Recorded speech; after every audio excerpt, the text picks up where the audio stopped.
간밤 미국 시장 이슈부터 국내 시장 전망까지 함께 보는 글로벌 전략가들. 오늘 그레너리 투자자문의 이완수 대표께서 나와 계십니다. 안녕하십니까? 네, 안녕하십니까? 네. 미증시는 좀 이틀째 좀 재미없는 양상이었죠. 네. 네. 숨고르기라고 보셔야 될 것 같아요. 뭐 추세가 크게 변화가 없으니까 큰 걱정은 안 하셔도 될 것 같다. 저는 이제 그렇게 보고 있어요. 추세는 좀 변화가 없다. 좀 상방으로 보고 있다라는 건데 잠깐 그렇죠. 긴장감이 도는 것은 또 금리 인하. 이제 내주에 FOMC 회의가 있고 또 그것과 관련해서 물가 지표도 앞두고 있기 때문에 그렇죠. 뉴욕 증시는 조금 숨고르기를 보입니다만 추가 상향 쪽은 방향이 맞는 것 같습니다. 뭐 내년에 7,100까지 S&P 500 지수 좀 목표가 상향된 부분들도 있더라고요. 네. 뭐 최대로 지금 7,100까지 나와 있고요. 지금 이제 2025년도 지금 이제 미국 증시에 대해서는 전반적으로 낙관론이 우세하다. 이렇게 보셔야 될 것 같아요. 그래서 뭐 가장 큰 회사죠. 모건 스탠리하고 골드만삭스 같은 경우가 S&P 500을 내년 6,500 정도 일단 전망한 것이 가장 일단 시장에서는 받아들여지고 있고요. 내용은 딴 게 아닙니다. 경제 확장과 기업 실적 성장이 모멘텀으로 작용할 걸로 얘기를 하고 있고요. 근데 여기서 좀 약간 차별화되는 게 M7보다는 중소형주가 새로운 투자 기회를 제공할 수 있다. 이쪽은요. 그다음에 AI 인프라에서 AI 어플리케이션이라든지 AI 시스템 쪽으로 에서 상대적인 높은 수익 기회가 창출될 수 있다. 이렇게 지금 얘기를 하고 있거든요. 즉, 그에 반해서 또 재밌는 데가 JP모건 같은 경우가 6,500 돌파를 또 얘기를 하고 있어요. 근데 JP모건 같은 경우는 제이미 다이먼 회장 같은 경우는 항상 이 부정적이었거든요. 미국 증시에 대해서. 그런데 2025년도는 되게 긍정적으로 전환이 돼 있어요. 그래서 AI 활성화와 산업별 규제 완화 효과가 이를 가져올 것이다. 그리고 M7이 시장을 이끌 수 있다. 그래서 약간 모건 스탠리하고 방향은 같지만은 그 세부적인 내용은 약간 좀 차이가 있는 걸로 보여져요. 그 다음에 뭐 도이치뱅크가 한 7,000까지 시장 전망을 하고 있는데 최근에는 이제 오펜하이머가 7,100까지 전망을 했어요. 네. 그러니까 도이치뱅크 같은 경우는 7,000까지 전망한 가장 큰 이유는 다른 게 아니라 미국 주식 시장에 수요가 증가한다. 즉 수급이 계속 견고하다. 그러니까 돈이 계속 들어오니까 미국 시장은 올라갈 수밖에 없다. 이것이 다른 게 아니라 트럼프의 감세와 산업규제 완화 정책이 이러한 모멘텀을 제공할 것이다. 이렇게 지금 얘기를 해주고 있고요. 오펜하이머는 7,100까지 지금 전망을 했는데 가장 크게 본 게 통화 완화 정책이 지속될 수 있다. 그리고 경제 선장의 탄력성이라든지 소비자 지출 이런 분들이 아마 뭐 모멘텀을 작용할 수 있다 이렇게 얘기를 하고 있는데 재밌는 설문조사가 또 하나가 나왔어요. 그러니까 인스피렉스라는 데 설문조사를 했는데 내년에 그 설 응답자들이 한 80% 이상이 내년 S&P 지수가 최소 10% 이상의 조정을 겪을 것으로 응답을 했어요. 그러니까 이게 무슨 뜻이냐면은 트럼프 2기 행정부 출범하면은 관세 인상에 따른 보복 관세라든지 인플레이션 상승, 그다음에 재정적자법 확대폭 이런 것들이 있기 때문에 일단 시장은 조정을 한번 겪고 갈 수 있다. 이렇게 이제 분석을 해야 될 것 같고요. 그래서 저는 좀 시장을 좀 보면서 이런 생각이 좀 들어요. 연말까지는 뭐 산타랠리가 지속되는 것에 대해서는 큰 문제는 없어 보이고요. S&P도 연말까지만 한 6,200선 쪽까지는 뭐 충분히 보여지고 있고 나스닥도 지금 한 2만 선까지는 보여지고 있거든요. 근데 중요한 것은 트럼프 2기 행정부가 출범하면서 시장이 그때부터는 조금 스탠스가 좀 달라질 수 있다. 왜냐하면은 관세 인상이라든지 트럼플레이션이라든지 산업 규제, 그다음에 뭐 재정적자 축소 등등 다양한 지금 이벤트들이 앞에 남아 있거든요. 그렇다고 보면 시장은 아마 한 1분기 정도는 이런 트럼프 2기 행정부의 정책적인 효과를 아마 지켜보는 시간을 갖지 않을까. 이때가 제가 봤을 때는 변동성이 높아지는 구간으로 좀 보고 있고요. 그 다음에 한 1분기가 지나고 나서부터 어느 정도 해당 정책들이 경기에 어떻게 영향을 미칠 것인가에 따라서 이제 주가가 방향성을 잡을 수 있을 것 같다. 그리고 저는 좀 긍정적으로 보고 있기 때문에 한 10% 정도 더 상승한다면은 한 6,800까지도 좀 볼 수 있지 않겠냐. 이렇게 지금 보여주고 있습니다. 네.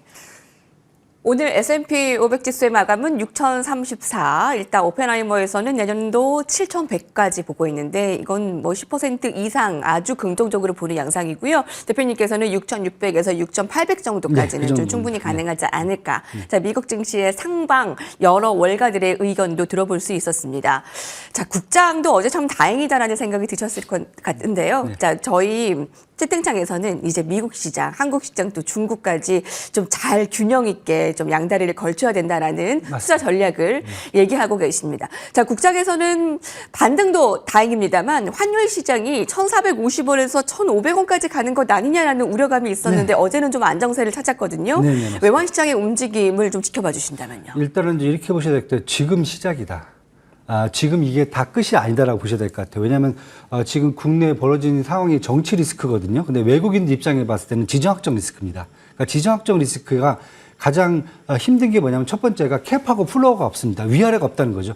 두 번째는 뭐냐면 언제 본격적으로 시작되고 언제 마무리가 된다는 그런 것을 보장할 수가 없다는 거죠. 그렇다 보니까 지금 외환시장이 어제 같은 경우에는 여기 외에서 1,432원까지 이렇게 올라가 있는데 어떻게 보면 여태까지 지금 경기 펀더멘탈이 워낙 악화되다 보니까 1,400원까지 이미 환율이 올라와 있는 상태에서 지금 요 정도 움직였는데 시장에서는 과거에 이제 박근혜 대통령 탄핵 당시에 보면 환율이 1,090원에서 1,210원까지 한 120원 정도, 10% 정도가 올라갔거든요. 그렇다고 보면 지금 시장에서는 야, 이렇게 되면 1,500원이 넘어가야 되는 게 맞지 않겠냐 지금 얘기를 하고 계신데 저는 일단은 당분간은 한 1,450원 정도에서 움직이는 게 맞지 않을까. 왜냐하면 지금 보시면은 외국인들이 사실 외환시장에서 관망세입니다, 지금요. 아직까지 뚜렷한 움직임을 지금 보여주지 않고 있거든요. 그 이유가 뭐냐면 일단 한국의 정치 리스크, 이 지정학적 리스크가 확대는 되고 있지만은 네. 유혈 사태라든지 뭐 독재 권력의 집권이라든지 민주주의 폭력화 이런 부분들이 없이 일단 민주주의 테두리 위에서 작용하고 있기 때문에 아직 이제 리서치 하우스라든지 신용평가사나 국제 금융기구에서 한국의 신용등급 하락이라든지 뭐 CDS 프리미엄의 급등 이런 것들은 아직 지금 현재까지 이렇게 크게 발견되지는 않고 있어요. 두 번째는 일단 외국인이 한국 시장에서 이제 순매도가 이제 나오기 시작하는데 문제는 올해 그렇게 외국인들이 국내 시장에서 매수한 게 별로 없습니다. 이게 좀 슬픈 얘기죠. 그러다 보니까 팔 게 없어요. 그다음에 세 번째는 지금 한국의 이제 금융 당국이죠. 한은뿐만 아니라 금감원 그다음에 재경부가 계속 지금 금융 안정화 정책을 지금 시도를 하고 있기 때문에 이런 부분들이 좀 시스템을 안정화시키는 역할을 하고 있어 갖고 저는 일단은 1,450원 정도쯤에서 한번 환율을 좀 보시는 게 좋을 것 같고요.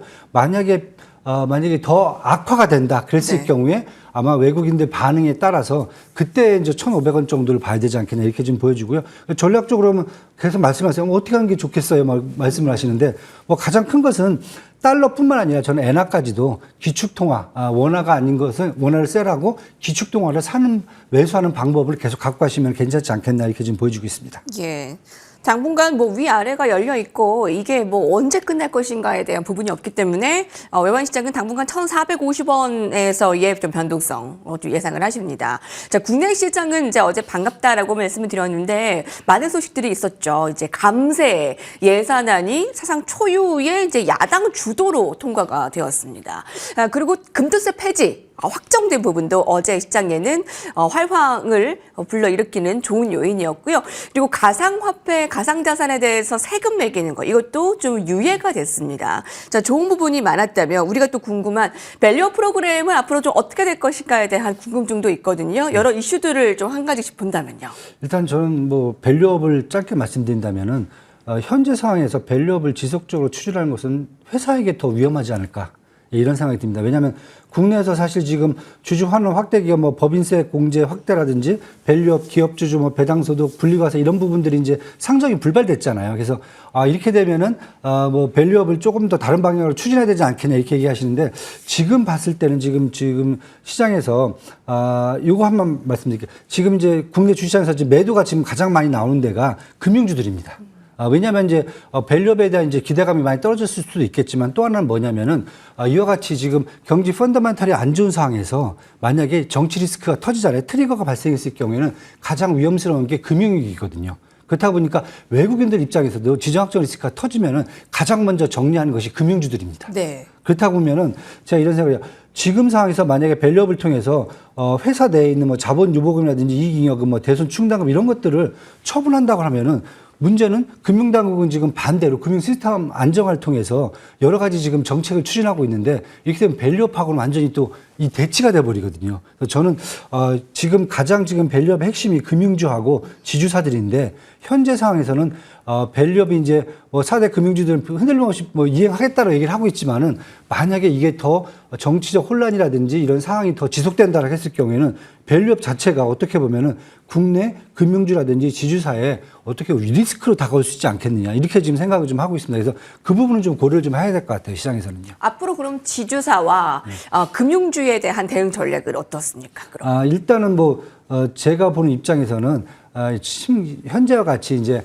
경기 펀더멘탈도 약화됐고 그다음에 정치 리스크가 트리거로 작용할 수 있다 그러면 금융 위기에 대한 생각도 많이 하셔야 될 것 같아요. 그렇다 보면은 사실 밸류업 쪽에 관련돼서 사실 어떤 핵심은 이제 은행주라든지 뭐 지주사들이잖아요. 이쪽은 제가 봤을 때는 투자 비중을 좀 많이 축소하시고 피하는 게 더 좋지 않겠는가. 저는 이렇게 지금 보고 있습니다. 예. 자, 밸류업과 관련한 그 지주, 4대 지주사와 이제 금융주, 특히 이제 은행주를 중심으로 한 대응 전략은 좀 비중 축소 쪽으로 언급을 주셨습니다. 그럼 그와 반대로 투자를 좀 늘려야 되는 부분에 대해서는 지난주에도 화장품, 엔터. 자, 이렇게 두 섹터를 꼽아주기도 했거든요. 네. 계속 유효합니까? 네, 전 유효하다고 보고 있고요. 네.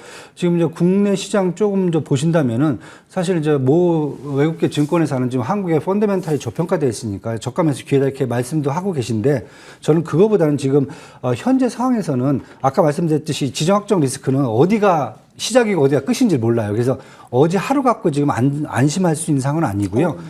지금 본다면은 국내 증시의 펀더멘탈을 논할 때는 아닌 것 같아요. 지금 중요한 것은 국내 투자가 기관 투자가 외국인 투자들의 매도세가 언제 마무리가 될지, 네, 언제 시장이 안정화될지가 사실 중요한 거기 때문에 이런 측면에서 본다면 첫 번째는 일단 매도세를 봐도 지금 업종별 종목별 또 차별화가 되어 있거든요. 이미 말씀드렸던 뭐 밸류업이라든지 뭐 대한고려 프로젝트라든지 기타 등등 현 정권이 추진했던 종목들의 하락폭은 되게 큽니다. 매도세가 집중됐죠. 그렇죠. 네네. 예. 반대로 제가 계속 말씀드렸던 이제 국제 경쟁력이 강화되고 있는 부분들이죠. 뭐 HBM 쪽 밸류체인이라든지 아니면 이제 수출 수혜주 중에서 뭐 조선 쪽이라든지 아니면 국제 경쟁력이 강화되고 있는 엔트라든지 화장품 이런 쪽들은 상대적으로 지금 빠지는 거 어제 하락폭을 보면은 상대적으로 좀 많이 버텨주고 있거든요. 특히 뭐 카카오라든지 아니면은 또 말씀드렸던 플랫폼 관련된 네이버라든지 아니면 뭐 아무레퍼스피아 이런 부분들은 변동성이 충격이 오면 회복되는 속도도 되게 지금 빨라지고 있거든요. 그래서 그런 쪽에 대해서는 저는 만약에 투자를 더 이어가셔야 되고 저평가로 가야 된다, 저평가 매수를 해야 된다면 그런 쪽을 좀 더 보시는 게 나을 것 같고요. 만약에 그렇지 않고 시장 전반적인 리스크가 커져 있는 상황에서 투자보다는 좀 해지 쪽으로 하셔야 된다는 분들이 있다라고 보면, 왜냐면 이 정치적 변동이 장기화될 수 있거든요. 그렇다 보면은 투자 전략을 이제 저가 매수도 볼 수 있겠지만 상대적으로 시장에 대한 해지도 저는 같이 끌고 가야 된다. 그렇다고 이런 측면에서 본다면은 저는 이제 기존과 달리 절대적 안전자산보다는 상대적 안전자산. 그러니까 쉽게 얘기해서 달러라든지 엔화, 미국 주식이라든지 가상자산 같이 한국의 정치적 리스크가 배제되어 있는 그런 자산들 쪽으로 좀 관심을 좀 돌리셔야 될 것 같고요. 그 다음에 현재 갖고 있는 보유 자산에 대해서는 선물 매도라든지 아니면 인버스 ETF 같은 그런 전략을 통해서 해지를 계속 끌고 가는 것이 아마 시장을 양쪽 전략을 두 개를 다 같이 갖고 가시는 게 저는 어떻겠나 이렇게 지금 보고 있습니다. 선물 매도나 인버스 ETF 해지 필요 의견 주셨고요.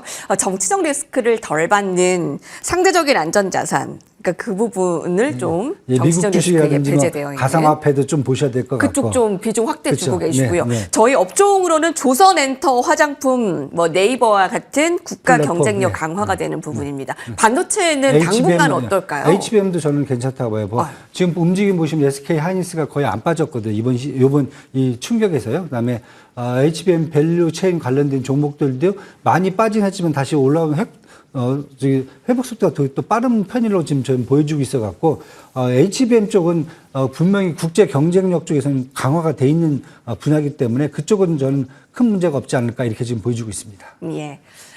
상대적인 안전자산 달러, 엔화, 가상화폐 한번 눈독 들여보시고요. 그리고 업종별로도 저희 체크를 해봤습니다. 그래들이 투자자문의 이완수 대표께서 함께해 주셨습니다. 감사합니다. 감사합니다. 네, 쉬어가는 미증시 속에서 오늘은 아마 테마, 양자 컴퓨터 등 오늘 국내 살펴봐야 되겠죠. 국내 증시에 대한 투자 전략 저희와 함께 계속 하시기 바랍니다. 감사합니다.